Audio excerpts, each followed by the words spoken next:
teman-teman, dimanapun kalian berada. Saat ini aku Hana Karistia Kusa sedang bersama kakak Bung dari Indonesia Timur. Kita tanya-tanya kakak ini asalnya dari mana.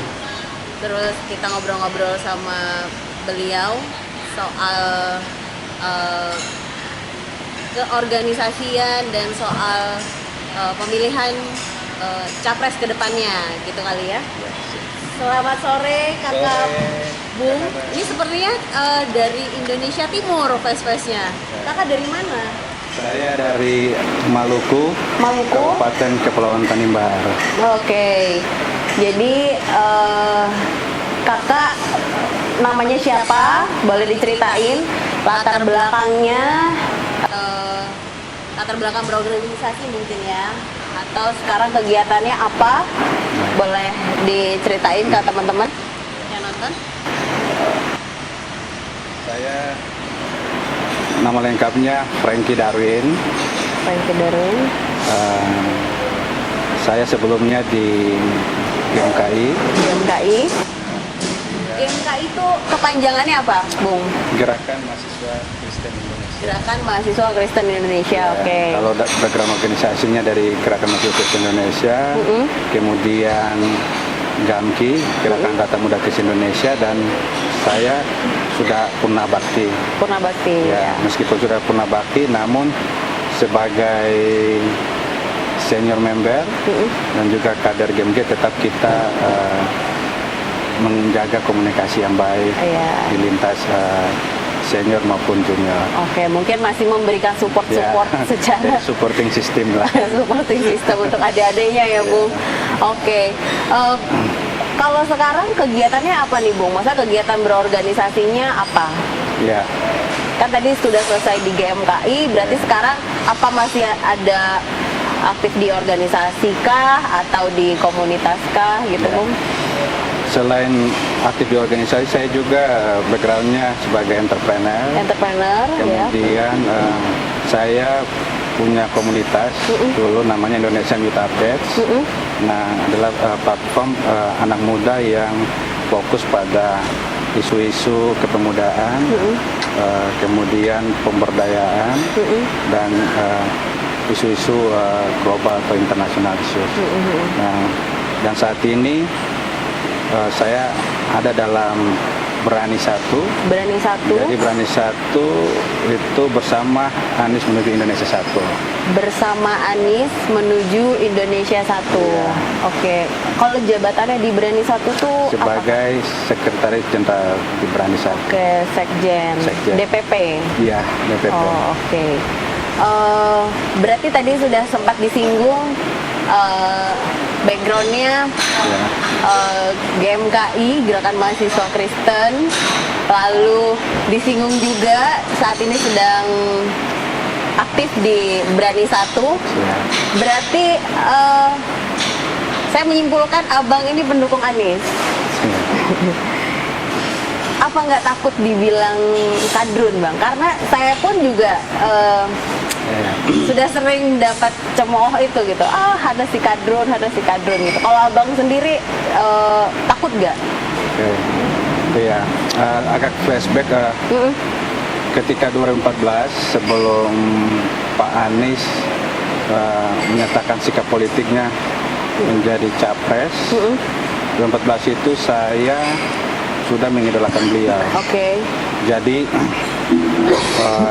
pernah ada program namanya ICN, Indonesia Culturalism Nasional, yang hostnya adalah Prasetya Mulia saat itu. Prasmul. Itu mengundang 34 delegasi dari masing-masing provinsi. Waktu itu saya merepresentasi Provinsi Sulawesi Utara. Oke. Nah, kenapa Sulawesi Utara, Bang? Sorry. Karena waktu itu saya kuliahnya di sana. Oh, oke. Sehingga saya mengikuti program itu hanya dengan tujuan untuk bertemu sang motivator, sang inspirator, yaitu Pak Anies. Oh, jadi udah dari 2014 mengidolakan Bapak Anies Baswedan karena mungkin tadi program ICN itu. Oke. selain dari program ICN itu, ada hal lain nggak sih, Bung, yang membuat Bung suka dengan sosok ini gitu? Itu kan tadi flashback 2014. Iya. 2014 sampai ke 2023 ini kan waktu yang sangat panjang. Betul. Maksudnya ada lagi nggak hal-hal yang membuat Bung tetap nih suka sama Pak Anies? Jadi saya terinspirasi dengan sosok Pak Anies karena dia punya visi yang besar untuk bangsa dan negara, yaitu bagaimana mewujudkan Indonesia cerdas. Jadi kembali lagi ke generasi mudanya. Nah, saat itu sebagai mahasiswa saat itu kita pasti punya nilai idealisme yang tinggi. Sehingga kalau misalnya ada yang bertanya, loh kok kan kamu non muslim, tapi kamu kok tertarik sama sosok Pak Anies? Karena mengenai pilihan politik itu kan itu hak. Dan setiap orang punya hak demokratis dan dilindungi oleh undang-undang. Sehingga bagi saya pribadi, siapapun dia, ya setiap kita berhak memilih masing-masing siapapun dia. Dan saya memilih berdasarkan hati nurani dengan penilaian yang sangat objektif. Pak Anies sosok yang brilian menurut saya, dengan gagasan yang besar, dan bahkan ketika diberikan kepercayaan untuk memimpin DKI, Pak Anies sudah mewujudkannya.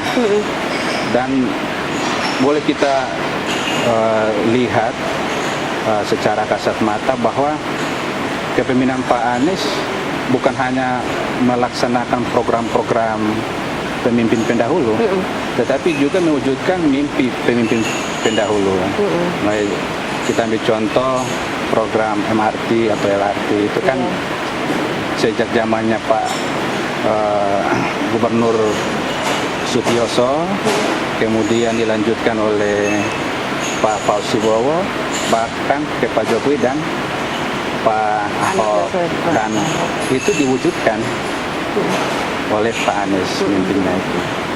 Nah, kenapa saya bilang begitu? Karena ya boleh kita objektif mengatakannya bahwa dengan hadirnya moda transportasi yang disubsidi langsung oleh pemerintah, itu harganya murah, ramah, ya kan, dan terkoneksi gitu, semua tempat terintegrasi secara baik. Dan bagi saya setiap pemimpin punya karakteristik, setiap pemimpin punya visi dan gagasan yang besar. Ya. Dan Pak Anies adalah sosok pemimpin yang fenomenal. Kenapa saya bilang fenomenal? Kan dia mampu menyatukan segala perbedaan, mampu menyatukan semua perbedaan. Dan perlu saya tegaskan bahwa kalau kita bicara kebinekaan, kita bicara soal persatuan, maka Indonesia yang perlu kita syukuri itu kebinekaan itu adalah anugerah. Ya, tetapi yang lebih diutamakan adalah bagaimana kita menyatukan segala perbedaan baik agama, golongan, etnis maupun apapun perbedaannya, itu ketika kita bersatu, maka disitulah kekuatan kita. Itulah makna dari kebinekaan itu sendiri. Jadi udah banyak nih rembetannya ya. Siap. Dari program tadi ICN Indonesia Mengajar, terus ada bahas soal transportasi, lalu masuk ke keberagaman. Nah, kita ini sama-sama non Muslim. Lalu saya sering dengar nih Bang, Pak Anies itu dilabelkan sebagai tokoh yang intoleran. Tapi tadi sempat disinggung oleh Bung Franky bahwa Pak Anies ini mampu menyatukan seluruh perbedaan. Boleh dibantu klarifikasi soal intoleran itu, apakah benar Pak Anies itu seorang yang intoleran gitu, seperti yang orang-orang tuduhkan gitu ke beliau? Ya, boleh kita cek dan recheck, karena kalau kita berbicara harus based on data. Ada fakta yang memang tidak bisa terbantahkan ketika kepemimpinan Anies 5 tahun memimpin DKI Jakarta. Jadi kalau orang berpikir bahwa oh Anies saya yang memilihnya, saya relawannya Anies. Ketika dia jadi gubernur, otomatis dia yang akan melihat apa yang menjadi kebutuhan kita. Tapi faktanya enggak. Ketika Anies jadi gubernur, Anies adalah pemimpin warga DKI Jakarta, bukan pemimpin orang per orang atau kelompok tertentu. Tidak seperti itu. Kemudian yang kedua, ketika Anies menjadi gubernur, boleh dicek bahwa berapa bantuan kepada gereja-gereja. Betul. Berapa bantuan bagi masjid, pura, wihara. Jadi kalau menurut saya kalau bilang Anies intoleran, ya boleh dicek. Karena boleh kita dicek. bisa boleh dicek kepemimpinan beliau karena dia mempersatukan semuanya. Jadi kalau saya pribadi, Pak Anies ada tokoh yang plural, sosok yang pluralis, kemudian pemimpin yang inklusif, pemimpin yang merangkul, dan juga pemimpin yang punya visi untuk perubahan ke depan. Oke. Tadi sempat juga Abang nyinggung soal Berani Satu. Tadi apa Bang? Bersama Anies. Bersama Anies menuju Indonesia Satu. Nah, berarti itu sebuah apa nih Bang? Simpul relawankah atau organisasi apa nih Bang? Coba boleh diceritain soal Berani Satu sedikit. Jadi Berani Satu filosofinya adalah mewujudkan pemimpin yang berkarakter, pemimpin yang punya gagasan dan ide besar. Kalau kita flashback secara historikal, ketika zaman Pak Anies masih menjabat gubernur, Berani Satu sudah mendeklar untuk mengusung Pak Anies sebagai capres 2024. Dan kita adalah simpul relawan yang memberanikan diri pertama kali untuk itu di tahun berapa Bang? Itu.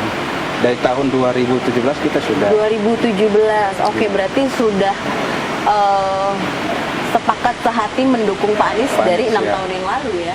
Jadi teman-teman, aku merangkum sedikit kenapa kita harus